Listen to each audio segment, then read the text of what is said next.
खुश रहने का रहस्य। बहुत समय पहले की बात है। एक गांव में एक महात्मा रहते थे। आसपास के गांवों के लोग अपनी समस्याओं और परेशानियों के समाधान के लिए महात्मा के पास जाते थे और संत उनकी समस्याओं परेशानियों को दूर करके उनका मार्गदर्शन करते थे।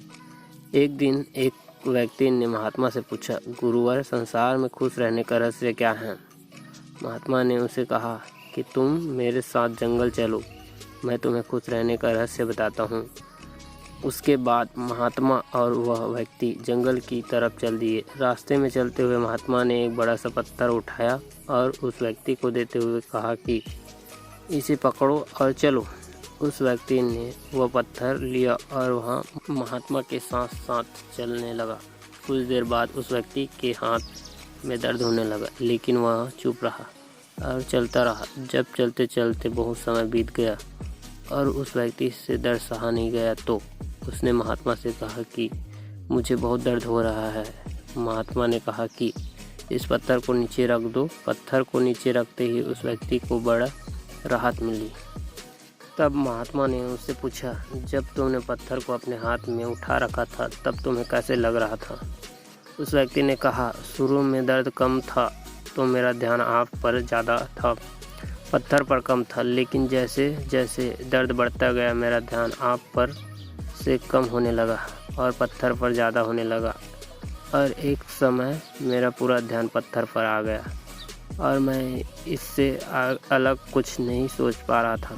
तब महात्मा ने उससे दोबारा पूछा, जब तुमने पत्थर को नीचे रखा तब तुम्हें कैसे महसूस हुआ? इस पर उस व्यक्ति ने कहा, पत्थर नीचे रखते ही मुझे बहुत राहत महसूस हुई और खुशी भी महसूस हुई। तब महात्मा ने कहा कि यही है खुश रहने का रहस्य। इस पर वह व्यक्ति बोला, गुरुवर, मैं कुछ समझा नहीं। तब महात्मा ने उसे समझाते हुए कहा, जिस तरह इस पत्थर को थोड़ी देर हाथ में उठाने पर थोड़ा सा दर्द होता है, थोड़ी और ज़्यादा देर उठाने पर थोड़ा और ज़्यादा दर्द होता है, और अगर हम इससे बहुत देर तक उठाए रखेंगे तो दर्द भी बढ़ता जाएगा। उसी तरह हम दुखों के बोझ को जितना ज़्यादा समय तक उठाए रखेंगे हम उतने ही दुखी और निराश रहेंगे। यह हम पर निर्भर करता है कि हम दुखी के बोझ को थोड़ी सी देर उठाए रखते हैं या उसे ज़िंदगी भर उठाए रखते हैं।